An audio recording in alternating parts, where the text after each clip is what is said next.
Machine learning, harmonic analysis, sometimes mistakenly called Fourier analysis. Okay, so look at this data. This data is sales data. The x-axis is time, the y-axis is sales. And if I look at this data, I can see that it has cycles that go through it. I can see there's a peak here, a peak here, a peak here, a peak here, and they seem to be equidistant apart. And this data across the bottom is in months. So about every 12 time periods, there seems to be this spike. And this is very frequently seen in many retail forecasting models because of the Christmas time frame. You also get a spike usually around Labor or Memorial Day in the U.S., July 4th, Labor Day, and so on throughout. And what we would like to do is learn the pattern of this um, and be able to forecast it forward. Now, the key is to be able to forecast it forward. Splines don't do well outside of their range of data. So if the data goes between 0 and 70, going outside that it's not going to do well. Okay, they're not designed to do that. They're designed to do very good at interpolation versus extrapolation. Uh, but if I have a consistent pattern like this and it's cyclical, then I could use that idea, hopefully, to project forward that would exhibit the same sort of pattern in it. All right, so let's give this a go. Well, we know some cyclical functions. We know that the sine is cyclical and the cosine is cyclical. So if I just take these two things and put them in a regression, seems like this might work. It will keep it going forward into the future because t will move into the future. In my formula, I missed a ti here and a ti here, but this sine is going to cause waves to occur. Cosine is going to cause waves to occur. We're just putting them in a regression. This would be very simple. Here, phi is the periodicity of the data. So in our case, 12, because every 12 months or every 12 periods, the cycle sort of starts over. So that's the periodicity of it. So phi equals 12 for monthly data. If you have quarterly data, phi would equal 4. If you have weekly data, phi would equal 52. If you have daily data, phi would equal 365, and so on. The idea here is once you have this information, you can allow the model to fit it. So we're using the sine and cosine like we use the spline basis functions. So this is the case where I just put in the last model. I have one sine and one cosine in there. And if I look at this, it exhibits the pattern of cyclicalness. It's not very good because it's only looking at frequencies of one that occur repeat every 12, but some of these recur in between. So I'm going to need some things that have higher frequencies involved. So, in general, what I can do is add in a whole bunch of sines and cosines, but I'm going to change the frequency of them with j. So I'm going to use integer frequency adjustments to it. And it'll, instead of cycling once every 12, if j is equal to 2, it'll cycle once every 6, and so on. You can have j go up to the periodicity phi. So if phi is 12, the biggest you could have is j equals 12. Okay, so just keep that in mind. And each one of these has their own regression coefficients. And we just add them together. And this is often called harmonic analysis because we are choosing the frequencies and we're looking at how those frequencies are weighted against each other. Okay, so that's where harmonic analysis comes in. Okay, some people call it Fourier analysis, but it's not really Fourier analysis because we chose the frequency. True Fourier analysis would first determine the frequencies it needed to use and then put those in there. So instead of just having J, it would have an actual frequency associated at that point, and it would use it in both places like this.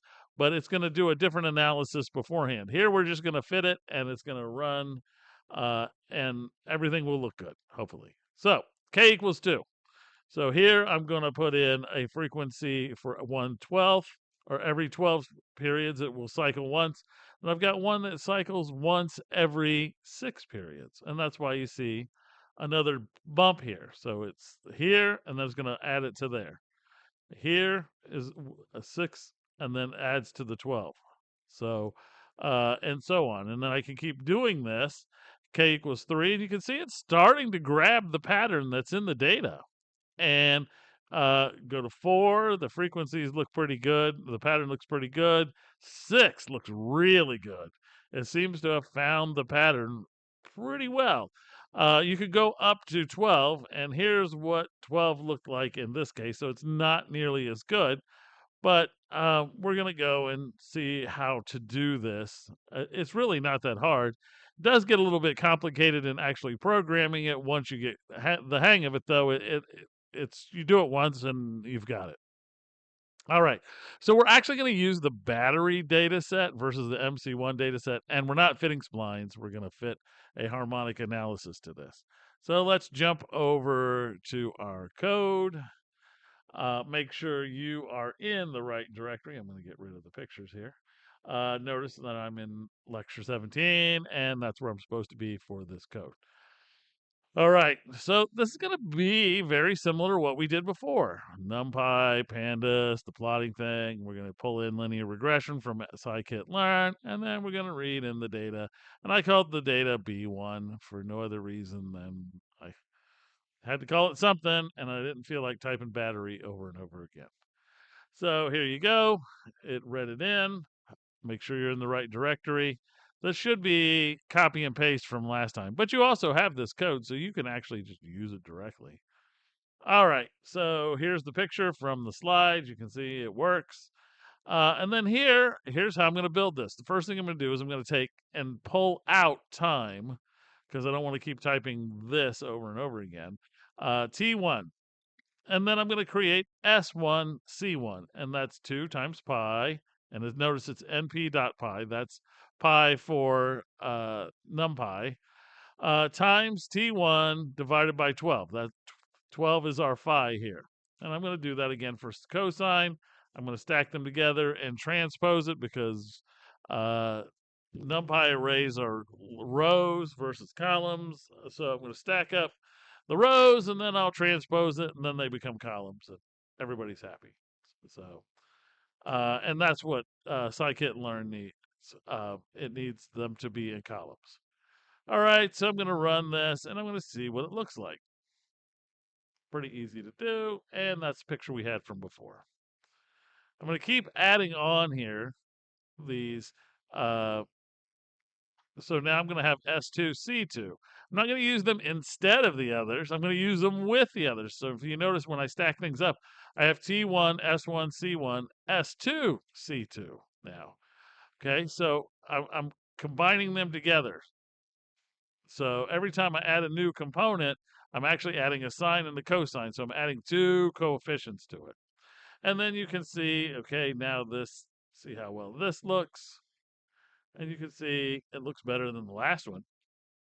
And it's the same one from the slides. And we can go to 3 here. Run it all the way through. I think you get the idea what we're doing. And it gets better. And we go to 4. Again, look, we're stacking up all of these. Okay, not just one at a time. We're using them over and over again. See what 4 looks like. Looks pretty good. I mean, it's looking better. Catching that peak better.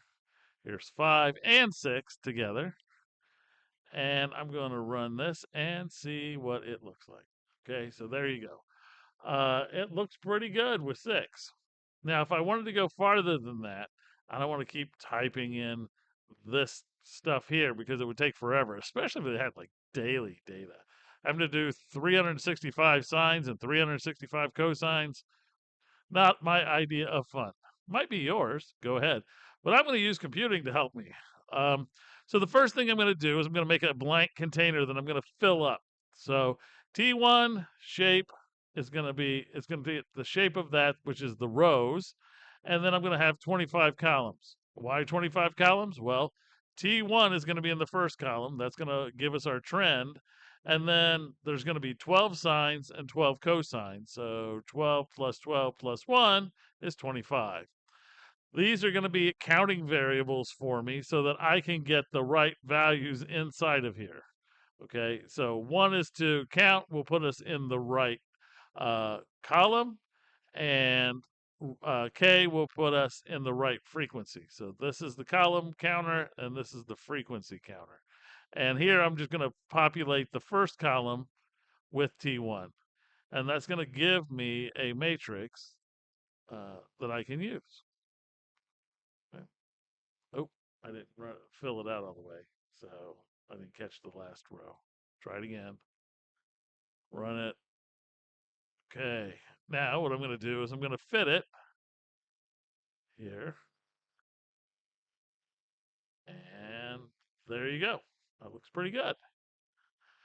But notice here, the K1 shows up inside of here. We put it in manually before. Here it just shows up because it's part of our counter. I goes range from, it'll go from 0. Well, we don't want it to go from 0. That's why I'm using K1 so that it gets the same thing. I could have did K plus 1, I guess, but I was just too lazy.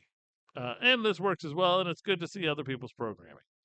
All right, so what we need to be able to do next is forecast with this thing. How do we take this and turn it into a forecast that we could use? So basically what we're going to try to do is, since we see that it's a cyclical process, we're going to try to propagate that cycle into the future. Okay, so this is kind of an interesting thing to do, and this should be fun for you because people like to forecast stuff and see if they can predict the future. Even though going out too far is kind of crazy, some people like to do it. All right, so we'll forecast in the next video, and I will see you there.